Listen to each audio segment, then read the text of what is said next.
Le licenciement pour faute se divise en 3 catégories. Faute simple, faute grave et faute lourde, chacune déterminée par son degré de gravité.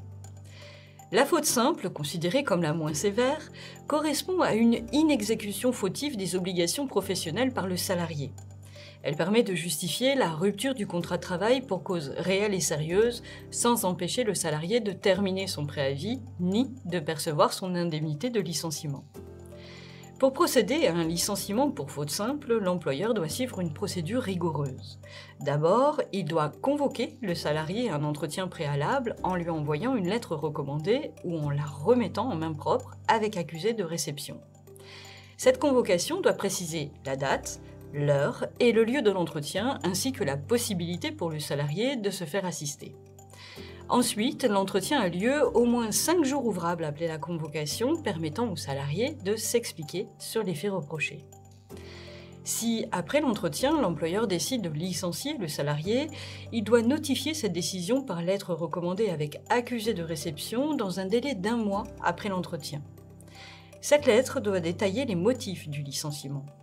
Le salarié dispose alors de 15 jours pour demander des précisions sur les motifs invoqués.